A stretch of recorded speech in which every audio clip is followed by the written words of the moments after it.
వాక్యంలోనికి వెళదాం. ఇక రెండవ దినవృత్తాంతములు అందరం కూడా బైబిల్ చేద్దాం. రెండవ దినవృత్తాంతములు 26వ అధ్యాయము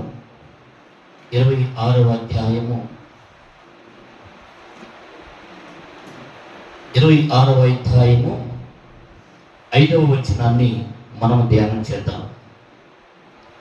26వ అధ్యాయము 5వ వచనాన్ని ఉజ్జియా ఈ రీతిగా మరి దేవుని దగ్గర ప్రార్థన చేస్తూ ఉన్నాడు. చూడండి, దేవుని ప్రత్యక్షత విషయమందు తెలివి కలిగిన జకర్యా దినములలో గడిచినటువంటి దినములలో వ్రాయబడినటువంటి మాటలు. దేవుడు ప్రత్యక్షత విషయమందు తెలివి కలిగిన జకర్యా దినములలో అతడు దేవుని ఆశ్రయించెను. ఎందుకంట ఉజ్జియా దేవుణ్ణి ఆశ్రయించాడు. అతడు యెహోవాను ఆశ్రయించినంత కాలము దేవుడు అతన్ని వర్ధిల్ల చేసి వర్ధిల్ల చేశాడు. జాగ్రత్తగా వినాలి. దేవుని ప్రత్యక్షత విషయమందు తెలివి కలిగిన జకర్యా దినములలో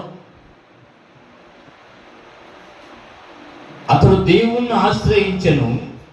అతడు యెహోవాను ఆశ్రయించినంత కాలము దేవుడు అతన్ని వర్ధిల్ల చేసిన. ఎప్పటి వరకు అంట? ఎంత కాలం అయితే దేవుణ్ణి ఆశ్రయిస్తూ ఉన్నాడో, ఒక రోజా, 2 రోజులా, ఒక మాసమా, ఒక సంవత్సరమా? కానే కాదు. బ్రతుకు దినములన్నిట కూడా దేవుణ్ణి ఆశ్రయించేంత కాలము కూడా ఎలా ఉన్నాడంట? వర్ధిల్లుతూ ఉన్నాడంట. దేవుని నామానికి మహిమ కలుగునుగా.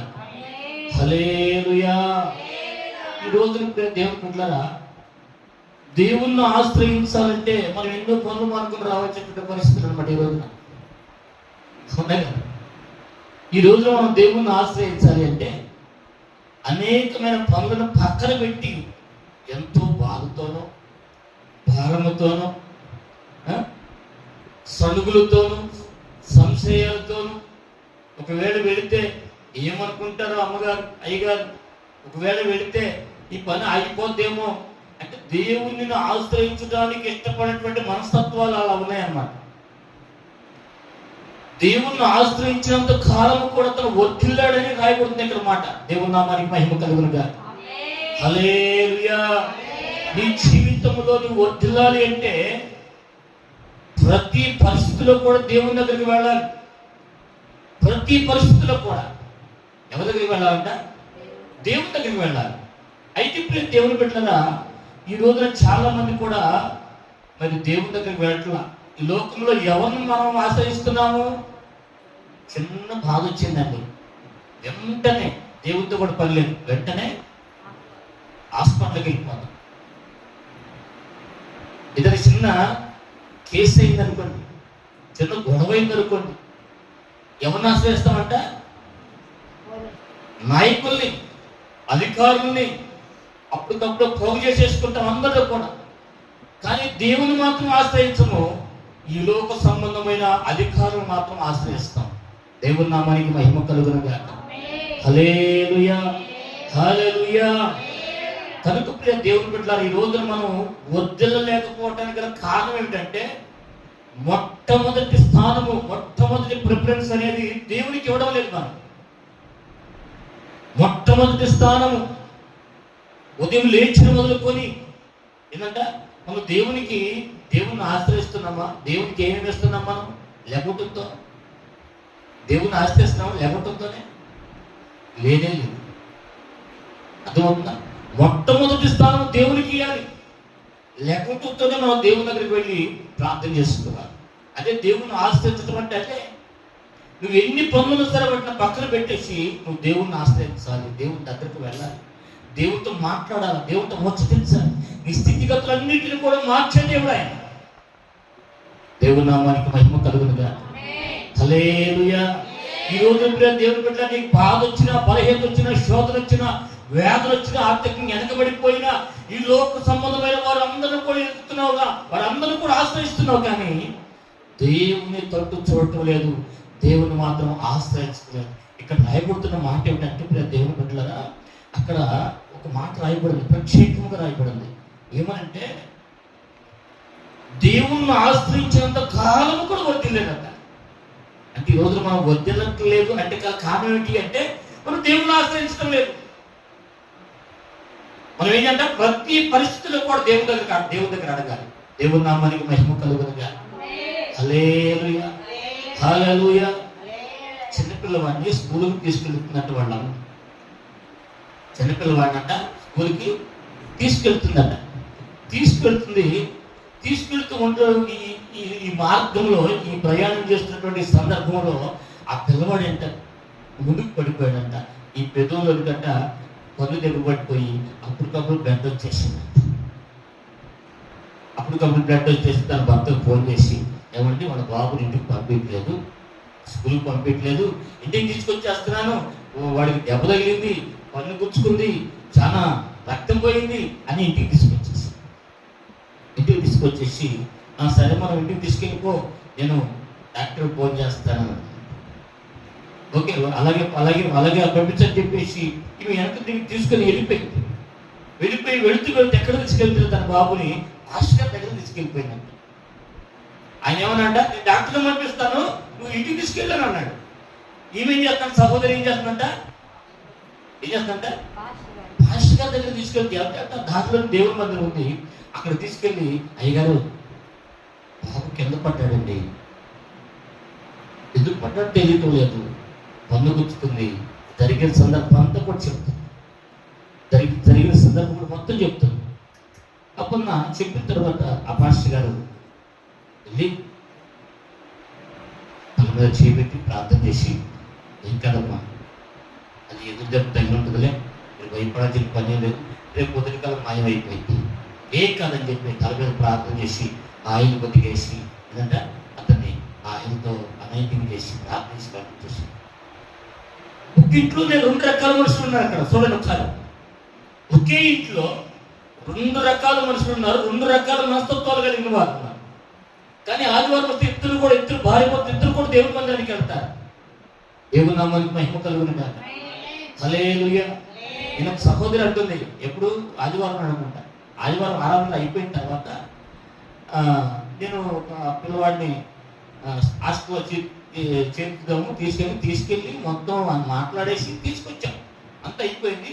సోమవారం నాడు తీసుకురమ్మన్నారు. ఆదివారం కొంతమంది వస్తే వస్తారు, లేకరారమ్మా సోమవారం తీసుకురాను అన్నారు. సరే చెప్పేసి అనగా ఎవరో ఒకళ్ళు అన్నారు, రేపు అమావాస్య అంటగా, వీళ్ళు అమావాస్య భక్తులు అనమాట. రేపు అమావాస్య అంటే పంపించచ్చు పంపించకూడదమ్మా ఇవాళ, ఎవరు మాట ఉంది అని అంటే నేనేనన్నా. వీటి మీద ఈ కూడా పాటిస్తున్నారు ఇంకా అమావాస్యలు పౌర్ణాలు.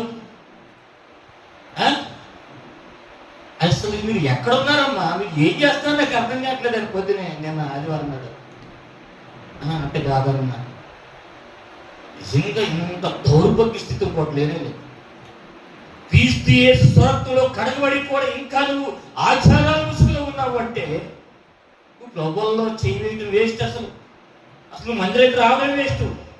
నీవు రక్షింపబడి 7 సంవత్సరాల నుంచి రక్షింపబడి దేవుని మందిరానికి వస్తున్నావు, ఇంకా నువ్వు ఆచారాల ముసుగులోనే జీవిస్తున్నావు. చాలా మంది ఉన్నారు ఎటువంటి దిక్కుమానటువంటి పరిస్థితులు. అర్థమవుతుందమ్మా?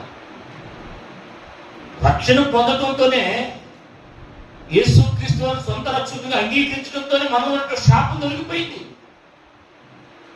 ఇంకా నువ్వు వాటి గురించి ఆలోచిస్తున్నావంటే నువ్వు దేవునికి విలువట్లేదు, దేవుణ్ణి ఆశ్రయించట్లేదు, దేవుణ్ణి ఇంకా తప్పు చేస్తున్నావు అన్నమాట. ఇంకా క్రైస్తవులకు వచ్చి ఇలా జీవిస్తున్న వాళ్ళు చాలా మంది ఉన్నారు. మనకు అలాంటివి ఉండవమ్మా, సరే అట్లాంటివి మాట్లాడవాక ఇలాగన్నా. దేవుని నామానికి మహిమ కలుగునుగా. దేవునికి అవమానం. ఇవి మనకి ఇట్లాంటివి ఉండవు, అమావాస్యలు పౌర్ణాలు ఇలాంటివి అసలు పెట్టుకోకూడదు. దేవుని దేవుని నామానికి మహిమ కలుగును గాక. హల్లెలూయా. అమావాస్య రోజు స్కూల్కి పంపిస్తే అనర్థం అంట. అమావాస్య రోజు వాడు పని చేస్తామంటే అనర్థం అంట. ఒక అదనంటే మా ఇంట్లో పని ఆగిపోయింది వాళ్ళ అమావాస్య అంటాడు. ఉదయం కూడా బయటకు వెళ్ళాను నేను, ఎప్పుడు వాటర్ కానీ ఆగాను. ఒక ఆయన అంటే అయిపోయింది, ఇందాక అయిపోయింది, గంటన్నరండి అయిపోయా, గంటలు జల్లిపడి లెక్కేస్తాను. మరి టిఫిన్ చేసే కాడ కొంచెం మాట్లాడుతున్నాడు. ఇవన్నీ కూడా టెక్నాలజీ పెరిగిపోయింది. ఇంత పెరిగినా కూడా బుద్ధి జ్ఞానం రాకపోతే నామకాంతకు జీవితం జీవిస్తే ఆచారాల బ్రతుకుతూ ఉంటే దేవునికి చాలా అవమానం. దేవుని నామానికి మహిమ కలుగును గాక. హల్లెలూయా. ఈ లోకంలో జీవించినంత కాలం లోకమును ఆశ్రయించిన వారు చాలా మంది ఉన్నారు. అయితే ఇప్పుడు దేవుని బిడ్డలారా, ఈ లోకంలో ఎవరు మనం ఆశ్రయిస్తూ ఉన్నాం అనేది గ్రహించుకోవాలి. ఏ విషయంలో ఆశ్రయిస్తున్నాము? ఒక్కొక్కరు ఒక్కొక్క రకంగా, ఒక్కొక్కరు ఒక్కొక్క రకంగా. కొంతమంది ధనవంతులను ఆశ్రయిస్తారు, కొంతమంది పోలీసులను ఆశ్రయిస్తారు, కొంతమంది డైరెక్ట్ జడ్జీలను ఆశ్రయిస్తారు, కొంతమంది రౌడీ షీటర్లను ఆశ్రయిస్తారు. మరి మనమైతే జీవము కలిగిన దేవుణ్ణి ఆశ్రయిస్తాం. దేవుని నామానికి మహిమ కలుగును గాక. హల్లెలూయా. హల్లెలూయా. వీనులకు విందులు చేసే యేసయ్య సుచరిత్ర వేగిరమే వినుటకురా రండి. ఓ సోదరులారా వేగిరమే వినుటకురా రండి. రండి వచ్చి చూడండి యేసయ్య చేసే కార్యములు చూడండి. నీ వ్యాధి బాధలు తొలగించేది యేసయ్యేనండి. శాంతి సుఖములు కలిగించేది యేసయ్యేనండి. ఏంటంట? ఈ వ్యాధి బాధలన్నింటి కూడా తొలగించేది ఆయనే. మరి మనం ఎవరైపు తిరుగుతున్నాం అంట? మనం ఎవరైపు తిరుగుతున్నాం? లోకం వైపు తిరుగుతున్నాం. దేవుని నామానికి మహిమ కలుగును గాక.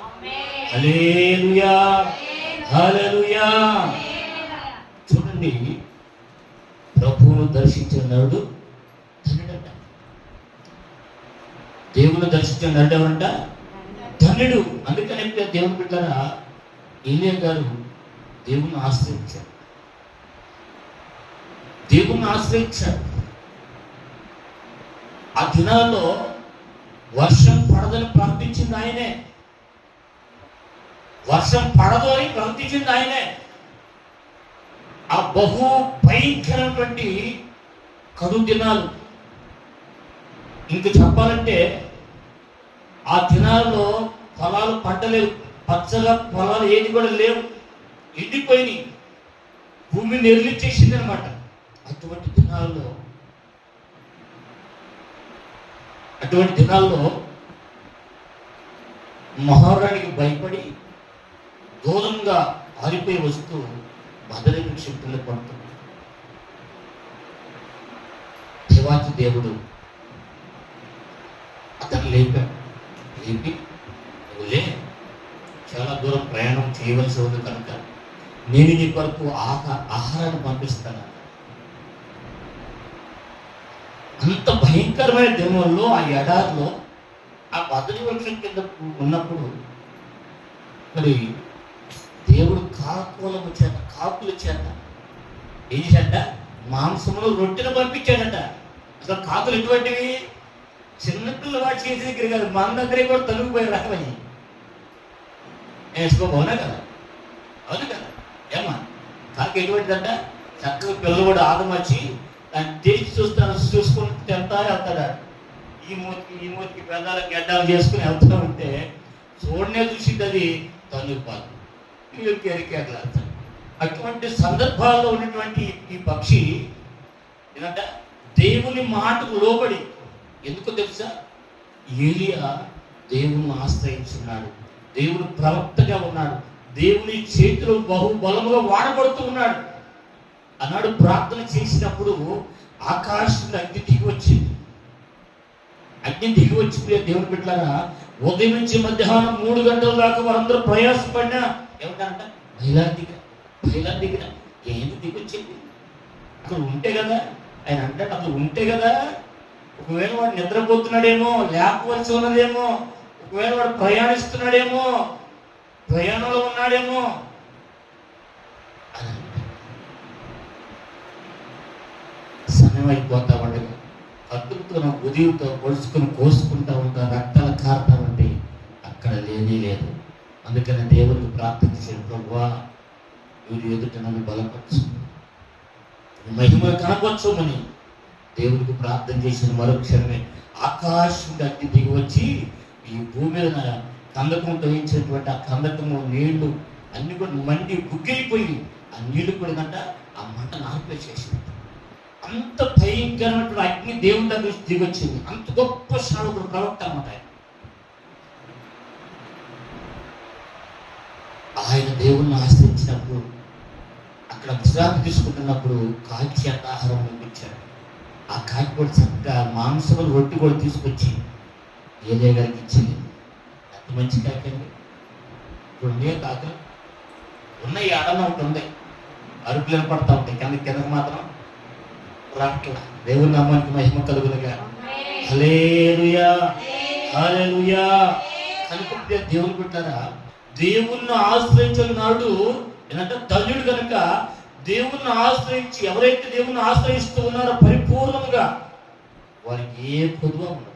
ఆమె వారికి ఏ కొదువ ఉండదండి. ఒకసారి ఆలోచించండి, చూడండి. ఒక ఫ్యామిలీ చాలా ఇబ్బందులు ఉన్నారు, చాలా కరువులో ఉన్నారు. ఫస్ట్ వారు భార్య అడుగుతుంది భర్తను, అయ్యా పాలు లేవు, బాబు పాలు కావాలి, మరి కాసిన పాలన తేవచ్చు కదా అంటే నా దగ్గర డబ్బులు లేవమ్మా, పని కూడా లేదు, చాలా ఇబ్బందులు పడుతున్నా, నీకు తెలుసు కదా అని అంటారు. నేను ఎట్లాగా మనం అంటే చదువుకుంటాం కానీ బాబుకి ఎట్లా పాలు డబ్బపాలు అనమాట, పాలు లేవు కదా ఎట్లా అని చెప్పేసి వాళ్ళిద్దరు బాధపడుతూ, సరే నేను బయటికి వెళ్ళి ఎవరన్నా నాకు అడిగి ఎంత కొత్త అడిగి తీసుకొస్తాలేమో అని చెప్పేసి, నేనేసి బాబు ఊగుతున్నావా ఢిల్లీ ఏదంటే వెళ్తా ఉన్నాడు ఇది ఖాళీ స్థలం. ఆ ప్రదేశంలో మనుషులు ఎవరు లేరు. ఆ ప్రదేశాన్ని దాటితే కానీ జనంతో మాట్లాడడానికి అవకాశం ఉంది. వెళుతూ ఉంటారు, చిన్న రాయి కింద ఇది డబ్బులు పొత్తు ఉంటాయి, రాయి కింద పెట్టింది,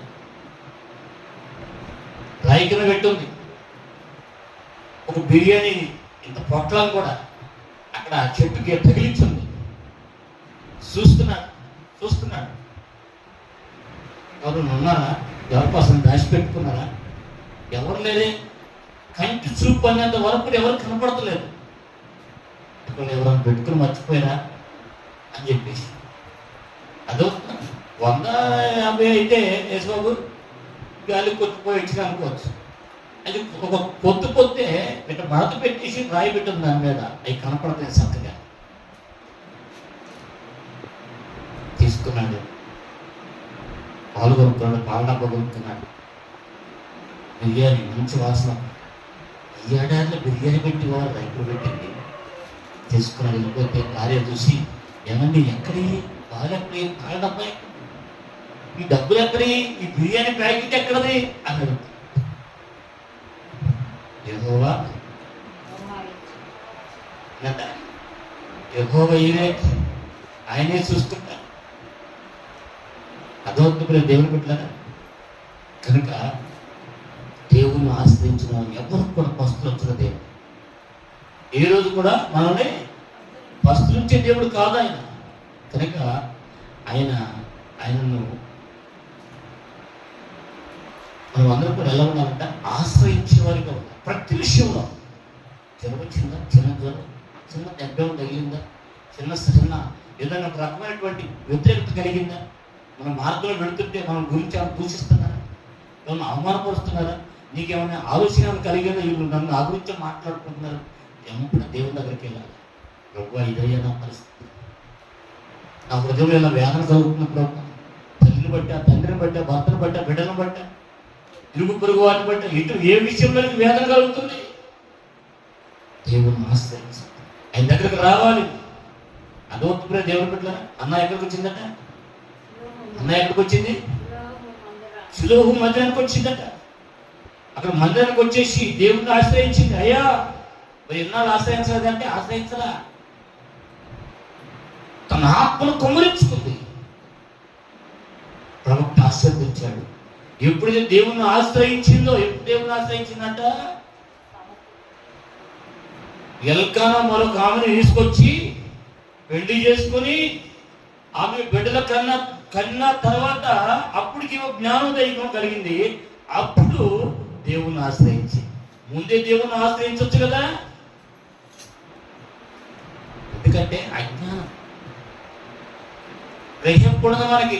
ఎప్పుడు ఎలా ప్రవర్తించాలో, ఎప్పుడు ఎలా మాట్లాడాలో, ఎప్పుడు ఎలా నడుచుకోవాలో, దేవుని సన్నిధికి ఎప్పుడు వెళ్ళాలి, ఎప్పుడు వెళ్ళకూడదు మనకు ఆలోచన ఉండదు. దేవుని నామానికి మహిమ కలుగునుగా. హల్లెలూయా. కనుక దేవుని హన్న ఆశ్రయించింది, దేవుని దగ్గరకు వచ్చింది, తన గోడు వినిపించుకుంది, తన బాధ వినిపించుకుంది, తన వేదన వినిపించుకుంది, దేవుని దగ్గర అంగలార్చింది, కన్నీరు కార్చింది, రోదన చేసింది. అందుకనే ఆ రోదన ఎటువంటి తెలుసా? ఆమె తన ఆత్మను కొమ్మరించుకుంటూ ఆ భయంకరమైన వేదన గురైపోయి ఊగుతూ ఉందంట. ఆ దుఃఖం వచ్చేస్తూ ఉంటే శబ్దం రాకుండా మనిషి ఊగుతుంటే ఏలీ గారు అనుకుంటా, అయ్యో పొద్దున్న మత్తులో ఉన్నట్టుంది, పొద్దున ద్రాక్షరసం తాగి వచ్చినట్టుంది అని ఆయన అనుకుంటున్నాడు. కనుక దేవుణ్ణి ఆశ్రయించడాన్ని ఆత్మను కుమ్మరించుకుంది. ఆమె వేదన అంతా కూడా దేవుని దగ్గర విడిచిపెట్టింది. మళ్ళీ అటువంటి వేదన ఆమె పడ్డట్టు కనపడలేదు. దేవుని నామానికి మహిమ కలుగుతుంది. ఏ విషయంలో వేదన పడిందో, ఏ విషయంలో కన్నీరు కాల్చిందో, ఏ విషయంలో దేవుని ఆశ్రయించిందో ఆ విషయంలో దేవుడు ఆమెను బలపరిచాడు, తన భర్తను బలపరిచాడు. కనుక ఆమె వేదనకు ముగింపు దొరికింది. దేవుని నామానికి మహిమ కలుగునుగా. హల్లెలూయా. ఈ రోజున మనం కూడా మనకున్న పరిస్థితుల ప్రభావాన్ని బట్టి, మనకున్నటువంటి వ్యతిరేకతలను బట్టి, మనకున్నటువంటి శోధనను బట్టి, ఆర్థికపరమైన ఇబ్బందులు బట్టి మనం ఏం చేస్తే పదే పదే దేవుణ్ణి ఆశ్రయిస్తూ ఉండాలి, దేవునితో మాట్లాడుతూ ఉండాలి, దేవుని దగ్గర ప్రార్థన చేస్తూ ఉండాలి. దేవుని నామానికి మహిమ కలుగునుగా. హల్లెలూయా, హల్లెలూయా. వాస్తవానికి ప్రియ దేవుని బిడ్డలారా, ఇప్పుడు కానీ ఎప్పుడైనా సరే మన ఈ భూమి మీదకు రాకముందైనా సరే దేవుని నమ్మి మోసపోయిన వాడు ఎవడైనా ఉన్నా అంటే లేడు. ఉన్నారా? యేసుబాబు గారు ఉన్నారు ఎవరన్నా? అదో అట్నిద్రపోతే దొంగలు పడి, అట్నిద్రపోతే దొంగలు పడి. అదే కనుక రేపు దేవుని పెట్టాలని ఒకసారి ఆలోచించే. అదవుతుందా? ఆయన నమ్మి మోసపోయిన వారు ఎవరు ఉన్నారంటే ఎవరు లేడు. అదవుతుందా? ఈ లోకంలో ఎవరు నమ్మద్దు.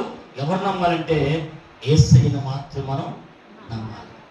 ఎందుకంటే ఆయన మాట ఇచ్చి ఆ మాట నెరవేర్చే దేవుడు కనుక. దేవుని నామానికి మహిమ కలుగునుగా. హల్లెలూయా.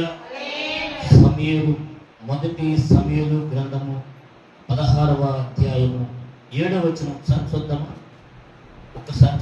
మొదటి సమూయేలు గ్రంథము 16వ అధ్యాయము త్వరగా. మొదటి సమూయేలు గ్రంథము 16వ అధ్యాయము 7వ వచనం. అయితే యెహోవా సమూయేలుతో ఇలాగు సెలవిచ్చాడు, అతని రూపమును అతని ఎత్తును లక్ష్య పెట్టకము, మనుషులు లక్ష్య పెట్టు వాటిని యెహోవా లక్ష్య పెట్టడు. దేవుని నామానికి మహిమ కలుగునుగా. హల్లెలూయా, హల్లెలూయా. చూడండి ప్రియ దేవుని బిడ్డలారా, మనుషులు కోరుకున్నటువంటి రాజు అయినటువంటి సౌలేమో దేవుని మాటను ధిక్కరించి దేవునికి వ్యతిరేకంగా జరిగించాడు కొన్ని క్రియలు. దానిని బట్టి దేవుని బిడ్డలారా దేవుడు సంతాపడ్డాడు. అందుకనే మరొకరిని ఎవరినైనా సరే ఎన్నుకొని ఏర్పాటు చేసుకొని మరొక రాజునికి ఏర్పాటు చేయాలని, మరొక రాజును అభిషేకించాలని దేవుని ఉద్దేశం కలిగి ఉన్నాడు. అందుకని సమూయేలును పంపిస్తాడు. దేవుని బిడ్డలారా, సమూయేలు ఎక్కడికి వస్తాడంటే యెష్షయి గారి దగ్గరకు వస్తాడు. యెష్షయి గారికి ఎంతమంది పిల్లలు అంటే 8 మంది కుమారులు. అంటే ఎవరంట? 8 మంది కుమారులు అక్కడ ఉన్నారు. 8 మంది కుమారులు యెష్షయి గారికి. అయితే ఈ సమూయేలు గారు వచ్చారు, ప్రవక్త కదా, దేవునికి వారధి లాంటి వాడు. దేవుడు ఏం చెప్తే అది చేస్తాడు. అదవుతున్న దేవుని బిడ్డ, ఆయన ప్రవక్త కూడా. బాల్యం నుంచి కూడా దేవుని స్థుతిలో ఉన్నవాడు. బాల్యం ఇచ్చిన మొదలు అన్నయ్య ఏం చేసిందంటే సమూయేలుని అక్కడ వదిలిపెట్టేసి వెళ్ళిపోయి దేవుడు మనసు ఏలీ గారి దగ్గర వదిలిపెట్టి వెళ్ళిపోయింది. ఆ బాల్యం నుంచి కూడా వృద్ధాప్యం వచ్చి అటు సౌలు గారిని దావీదు గారిని అభిషేకించేంత వరకు కూడా దేవుని సభలో ఉన్నవాడే, దేవుని చే వాడబడుతున్నవాడే, అనేకుల కొరకు ప్రార్థన చేస్తున్నవాడే. అటువంటి సమూయేలు సైతం కూడా అయ్యా ఇతను చూడు చక్కగా ఎత్తుగా ఉన్నాడు, బలంగా ఉన్నాడు, నాజుగ్గా ఉన్నాడు, అందంగా ఉన్నాడు, మంచి రంగు రూపు, మంచి ఎత్తర బాగున్నాడు అంటే ఇతను కాదు.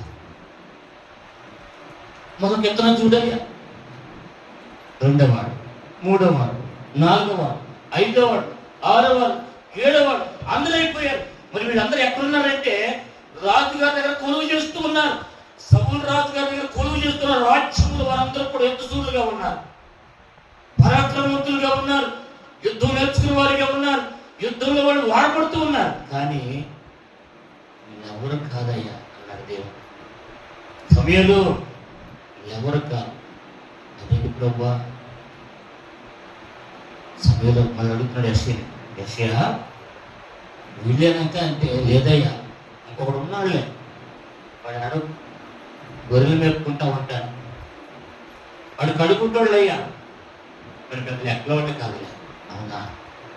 దేవుడు అన్నాడు వాడిని పిలిపించు, అతన్ని పిలిపించు అంటే అప్పుడు ఆమె పిలిపిస్తాడు. ఎవరైనా దావీదుని పిలిపిస్తాడు. చూస్తే అందంగా ఉన్నాడు, చక్కగా ఉన్నాడు, మంచి రంగు, అదొక దేవుడు పెట్టలేదా? అయితే ప్రభువా బాలుడు కదయ్యా. అందుకే అక్కడ రాయబడుతున్న మాట ఏమిటంట చూడండి, అతడు ఏలీయాబును చూసి నిజంగా యెహోవా అభిషేకించువాడు ఆయన ఎదుట నిలిచి ఉన్నాడని అనుకుని, అయితే యెహోవా సమూయేలుతో ఈలాగు సెలవిచ్చెను, అతని రూపమును అతని ఎత్తును లక్ష్య పెట్టుకుము, మనుషులు లక్ష్య పెట్టి వాటిని యెహోవా లక్ష్య పెట్టడు. నేను అతను త్రోసివేసి ఉన్నాను. మనుషులు పై రూపము లక్ష్య పెట్టుదురు గాని యెహోవా హృదయం లక్ష్య పెట్టును. యెష్షయి అబీనాదాబుని పిలిచి సమూయేలు ఎదుటికి వచ్చి అతను రప్పింపుగా అతడు యెహోవా ఇతని కోరుకుని అనుకోలేదని. అప్పుడు యెష్షయి షమ్మాను పిలవగా అతడు యెహోవా ఇతను కోరుకోలేదని. యెష్షయి తన 7 కుమారులను సమూయేలు ఎదుటికి పిలవగా సమూయేలు యెహోవా వీళ్ళు కోరుకోనలేదని అని చెప్పి, నీ కుమారులు అందరూ ఎక్కడే ఉన్నారా అని యెష్షయిని అడుగుగా అతను అన్నాడు, ఇంకా కడసారి వాడు అక్కడ ఉన్నాడు అయ్యా, కడసారి వాడు అక్కడ ఉన్నాడే.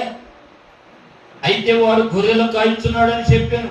అందుకు సమూయేలు నీవు వారిని పిలిపించము, అతని ఎక్కడికి వచ్చు వరకు మనము కూర్చుందామని యెష్షయితో చెప్పగా అతడు వాడిని పిలిపించి లోపలికి తోడుకొని వచ్చాను. అతడు ఎర్రని వాడిగా చక్కని నేత్రము గలవాడు, చుట్టుటకు సుందరమైన వాడు అయి ఉండేది. అతడు రాగానే మీరు కోరుకున్నవాడు ఇతడే అని దేవుడు వాక్కు. దేవుని స్వరం పడుతుంది సమూయేలు గారికి, నీవు లేచి వాడిని అభిషేకించమని యెహోవా సెలవీయగా సమూయేలు తైలపు కొమ్ము తీసి వాడిని సహోదరు ఎదుటనే వానికి అభిషేకం చేశాను.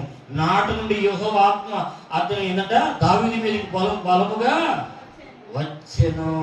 దేవుని నామానికి మహిమ కలుగును. హల్లెలూయా.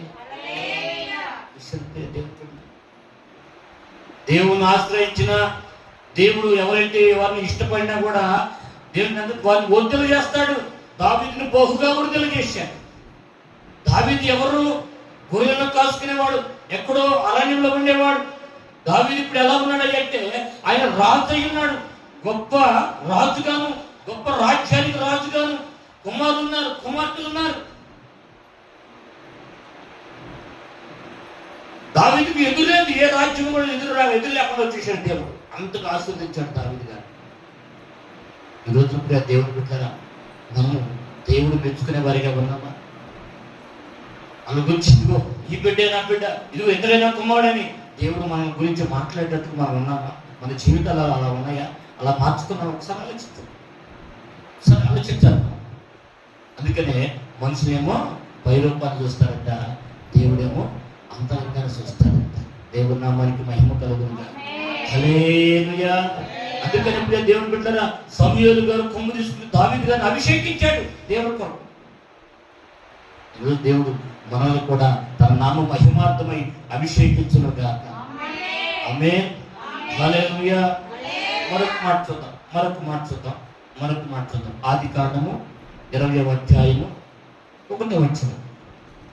ఆదికాండము 20వ అధ్యాయము 1వ వచనం. అక్కడ నుండి అబ్రహాము దక్షిణ దేశము తరలిపోయి కాదేశునకు షూరుకును మధ్య ప్రదేశములో నివసించి గెరారులో కొన్నాళ్ళు ఉండెను. అప్పుడు అబ్రహాము తన భార్యని శారాను గురించి ఈమె నా చెల్లెలని చెప్పాను. కనుక గెరారు రాజైన అబీమెలెకు శారాను పిలిపించి తన ఇంట చేర్చుకొనెను. అయినను రాత్రి వేళ స్వప్నమందు వచ్చి కనుక ఆమె నిమిత్తము సచ్చిన వాడు సుమా అని దేవుడు ఏం చేశాట చెప్పాడట. దేవుడు స్వరం వెళ్ళింది. ఎందుకంట నా వైపు చూడండి, కాస్త తలకాయ అయిపోయింది మాట చెప్పు నా వైపు చూడండి.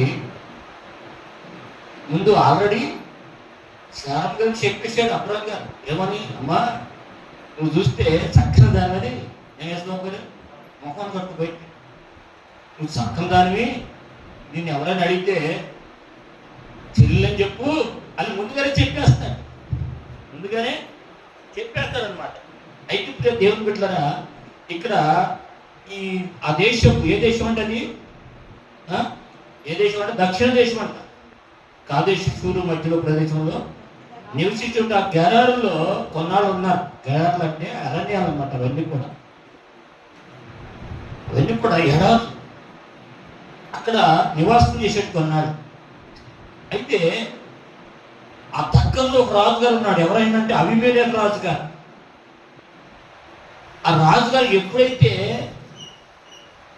ఈ అబ్రహాం గారి యొక్క జనాంగాన్ని వీళ్ళందరూ చూశాడో వాళ్ళలో ఎవరు బాగున్నారంటే శారం గారు బాగున్నారు. అందుకని అక్కడ దేవుని పెట్టారా, ఈమె నా చెల్లెని చెప్పాను. కనుక గెరారు రాజైన అబీమెలెకు శారాన్ని పిలిపించి తన ఎంట చేర్చుకొనెను. అయినను రాత్రి వేళ దేవుడు స్వప్నమందు అబీమెలెకు వద్దకు వచ్చి, నీవు నీ ఎంట చేర్చుకునే స్త్రీ ఒక పురుషుడికి భార్య కనుక ఆమె నిమిత్తం నువ్వు చచ్చిన వాడు వస్తామని చెప్పాను. అయితే అబీమెలెకు ఆమెతో పోలేదు కనుక అతడు, ప్రభువా ఇట్టి నీతి గల జనమును హతము చేయుదువా? ఈమె నా చెల్లని అతడు నాతో చెప్పలేదా? మరి ఆమెను కూడా అతడు నా అన్న అనెను. నేను చేతులతో ఏ దోషము చేయక యథార్థ హృదయంతో ఈ పని చేసింది అనెను. అందుకు దేవుడు, ఎందుకంటే అవును యథార్థ హృదయంతో నేను చేసింది నేను ఎరుగుదును, మరియు నీవు నాకు విరోధముగా పాపము చేయకుండా నేను నిన్ను అడ్డగించింది. అందుకే నేను నిన్ను ఆమెను ముట్టనీయలేదు. కాబట్టి ఆ మనుషుని భార్యను తిరిగి అతనికి అప్పగించుము. అతడు ప్రవక్త, అతడు నీ కొరకు ప్రార్థన చేయను. నీవు బ్రతుకుదువు. నీవు ఆమెను అతనికి అప్పగించని ఎడల నీవు నీ వారందరూ నిత్యముగా సత్యదని తెలుసుకోమని స్వప్నమందు అతనితో చెప్పాను. దేవుని నామానికి మహిమ కలుగునుగా. అబ్రహాం ఎవరంట ఏమా? ఆదికాండం 12 మొదటిగా వచ్చిన ఉంటుందట. అందరూ విడిచిపెట్టి వచ్చేసాడు ఆయన. దేవుని స్వరాన్ని విని అదొక దేవుని చూడలేదు ఆయన. దేవుని స్వరాన్ని మాత్రం వినేసి ఆ స్వరము ఏదైతే చెప్పిందో ఆయన విశ్వాసం వచ్చి సమస్తాన్ని కూడా విడిచిపెట్టి వచ్చేసాడు. అంతటి విశ్వాసం కలిగిన అబ్రహాము ఎవరిని ఆశ్రయించాడు? దేవుని ఆశ్రయించాడు. దేవుని మీదే ఆధారపడ్డాడు. అదొద్దు ప్రియ దేవుని బిడ్డలుగా, దేవుని మీదే ఆధారపడ్డాడు. 12వ అధ్యాయం నుంచి 20వ వచనం దాకా దేవుని మీదే ఆధారపడ్డాడు. ముందు కూడా దేవుని మీదే ఆధారపడుతున్నాడు. కనుక దేవుణ్ణి ఆశ్రయించినటువంటి కుటుంబానికి దేవుడు ఏ హాని జరగనివ్వడో. రాజావుని మరొక దేవుని నామానికి మహిమ కలుగునుగా. హల్లెలూయా, హల్లెలూయా. చూడండి, ఒక మాట చెప్తాను మీకు.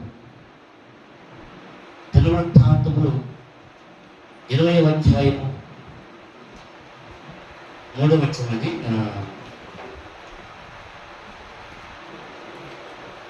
కీర్తనలు 34:15.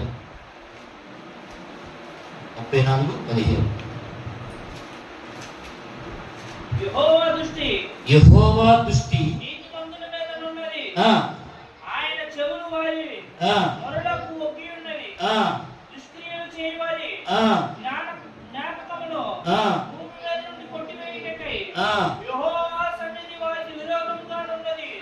నీతిమంతులు మొరపెట్టగా యెహోవా ఆలకించును. యెహోవా ఆలకించును. దేవుని నామానికి మహిమ కలుగునుగా. నీతిమంతులు ఎవరిని ఆశ్రయిస్తారంట? దేవుని ఆశ్రయించి దేవునికి మొరపెడతారు. అందుకని దేవుని బిడ్డలారా, ఇక్కడ ప్రత్యేకంగా రాయబడుతున్న మాట ఏమిటో తెలుసా? యెహోవా యందు భయభక్తులు గల వారి చుట్టూ ఆయన దూతలు కావలను వారిని రక్షించును. యెహోవా ఉత్తముడైన రుచి చూచి తెలుసుకుని ఆయన ఆశ్రయించిన నరుడు ధన్యుడు. యెహోవాను ఆశ్రయించిన నరుడు ఎవరైనా సరే ధన్యుడు. కనుక ఈ రోజు మనం అందరం ఎవరంటే ధన్యులం. మనమందరం ఎవరంట? ధన్యులము. దేవుని నామానికి మహిమ కలుగునుగా. హల్లెలూయా. రండి, దినవృత్తాంతము 26వ అధ్యాయానికి రండి. 2వ దినవృత్తాంతము 26వ అధ్యాయము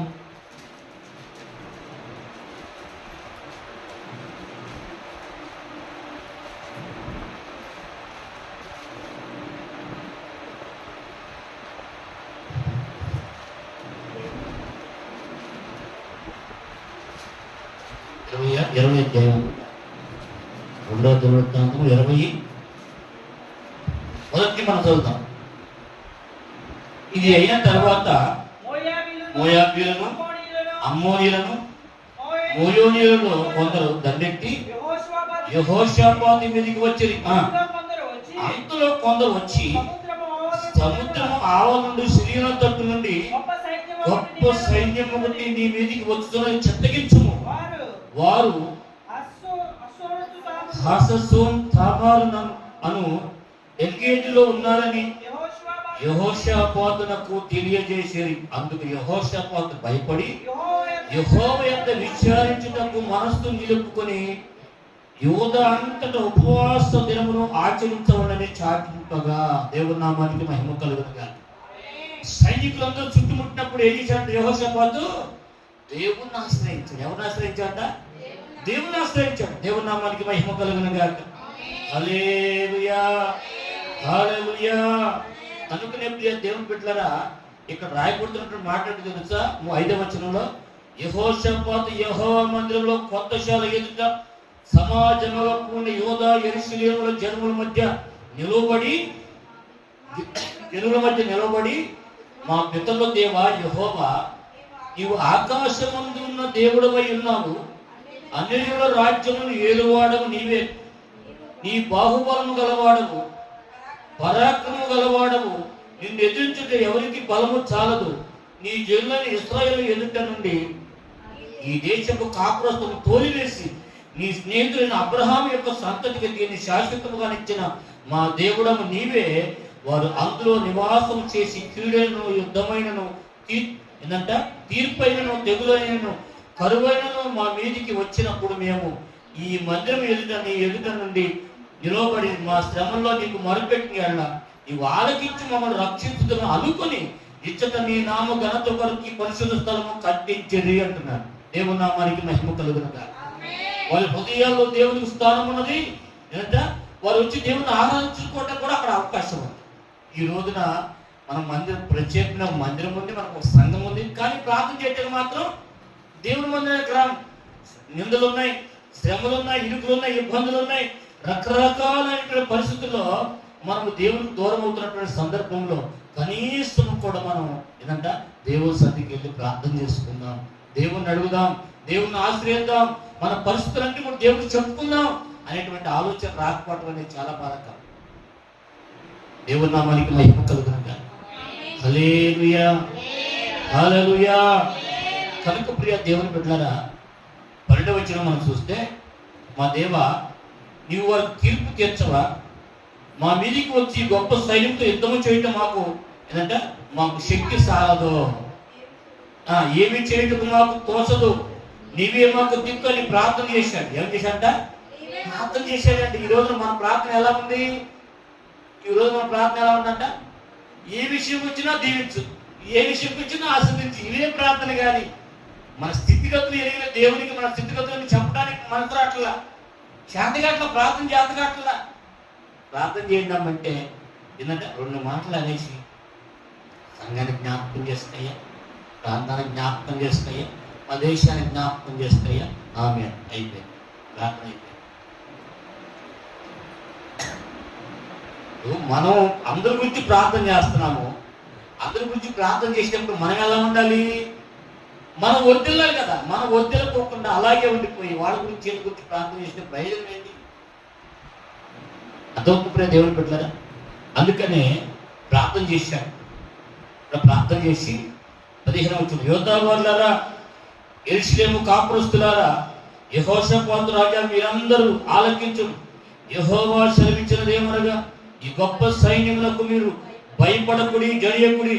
ఈ యుద్ధము మీరు కాదు, దేవుడే జరిగించును. రేపు వారి మీదకి పోవుడి, వారి జీజు అను ఎక్కుడు మార్గమున వచ్చెదరు. ఏదంట? యుద్ధం అందగాదట, యెహోవాదే. దేవుని నామానికి మహిమ కలుగునుగా. మనం దేవుని మీద ఆధారపడినప్పుడు మనకు వచ్చే ప్రతి శోధన కూడా ఆయన ఎదుర్కొంటాడు. అక్కడ అదవుతుందా? 90 కీర్తన అనుకుంటా, 91 అనుకుంటా, 91 చూడండి ఒకసారి కీర్తన చూడండి. 91వ కీర్తన అనుకుంటా అమ్మా. 91వ కీర్తన అనుకుంటా. ఏముంది అక్కడ? మహోన్నతుల చోటున నివసించువాడే సర్వశక్తి నీడను విశ్రమించువాడు, ఆయనే నాకు ఆశ్రయము, నా కోట, నేను నమ్ముకున్న నా దేవుడని నేను యెహోవాను గురించి చెప్పుచున్నాను. వేటగాని ఊళ్ళోన్నాయి నన్ను. ఇంత గొప్ప వాగ్దానం దేవుడు మనకిస్తే, ఈ వాగ్దానాలు ఎంత ఆశీర్వాదకరం మనకి. కానీ ఈ వాగ్దానాల విషయంలో మనం ఎలా ఉన్నామంటే మర్చిపోయిన వారిగా ఉన్నాం. ఒక్క మాట చెప్పి ముగించి వేస్తాను, సమయం సాగు కాబట్టి. మొదటి దినవృత్తాంతములు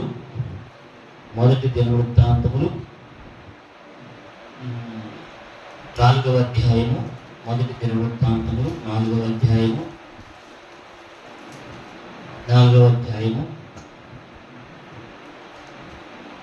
9వ వచనం మనం చదువుకుందాం.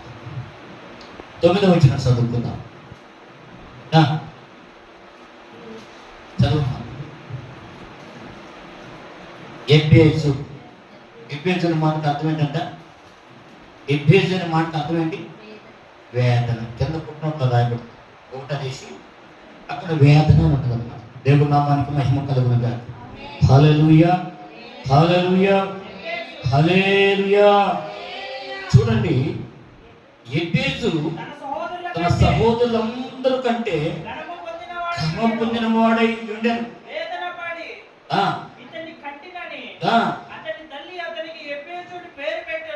చూడండి అమ్మా, పిల్లలకి ఏం పేరు పెట్టిందంట?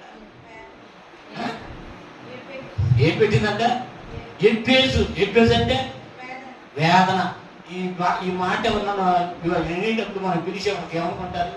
ఏం పేరు అది? వేదన. వేదన అరే వేదన అని పిలిచారు అనుకోండి, ఎట్లా చూసే వాళ్ళకి ఏం పేరు అది? వేదన.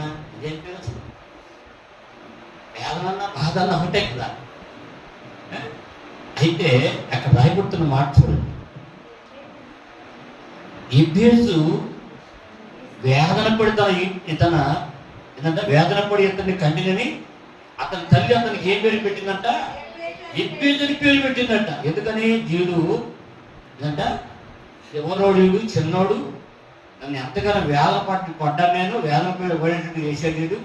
వీడికి అనేటప్పుడు ఎంత బాధపడ్డానో అని వేదన అని పేరు గుర్తు కోసం అనుకుంటాను. గుర్తు అనమాట, పెద్ద ఇలాకుంటుంది ఆ పేరు గుర్తు. అదవుతుందా? వేదన ఎవరైనా పిలవాలన్నా కూడా బాధే, పిలిచినా కూడా ఏమన్నా తింటానికి కూడా బాధగా ఉంటుంది. అయితే ఎబ్బేదు ఇశ్రాయేలు దేవుని గురించి మన చోట నేను చదివాను. ఎబ్బేదు యూదుడు అని, కానీ ఇక్కడేమో ఇశ్రాయేలు దేవుని గురించి అని రాయబడుతుంది. అప్పుడు మనమైతే ఏమనుకుంటాం, ఓహో వీళ్ళు అన్నిలేమో దేవుడిని ఎరగని వాళ్ళేమనుకుంటాం. ఏసు బాబు అంతేనా? చూడండి, ఇక్కడ ఎబ్బేదు ఇశ్రాయేలు దేవుని గురించి మొరపెట్టి అంటున్నాడు. ఇక్కడ నీవు నన్ను నిత్యముగా ఆశీర్వదించి నా సరిహద్దు విశాలపరచి నీ చెయ్యి నాకు తోడుగా ఉండ దయచేసి నాకు కీడు రాకుండా దానిలో నుండి నన్ను తప్పించుమని ప్రార్థింపగా దేవుడు అతన్ని మనవి చేసిన దాన్ని అతనికి దయచేసాను. దేవుని నామానికి మహిమ కలుగునగా. ఎప్పుడైనా ఈ ప్రార్థన మనం చేసామా? గుర్తుందా? చేసిన సందర్భాలు ఏమన్నా వినుబాబు గుర్తుందా?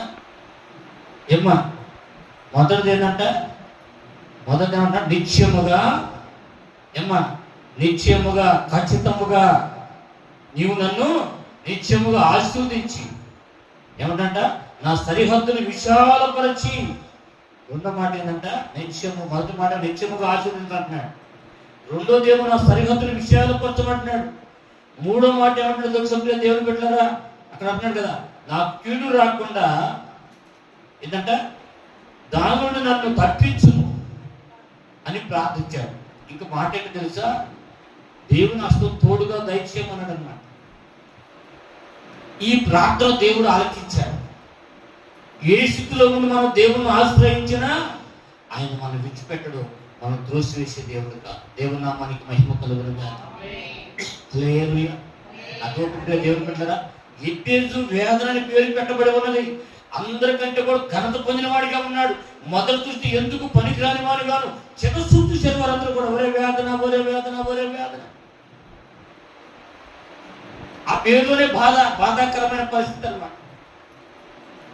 ఈ పేరు వేదన, ఈ వేదన గురించి ఉంది. కానీ ఈ ఎబ్బేదు గారు నచ్చలా. ఈ పేరు కూడా ఎబ్బేదుకు నచ్చలా. అర్థమవుతుందా? కనుక ఎబ్బేదు దేవుని ప్రార్థన చేసింది. ఎబ్బేదు దేవుని ఆశ్రయించాడు. ఎబ్బేదు దేవుని దగ్గర ప్రార్థన చేశాడు. ఏమంటాడట?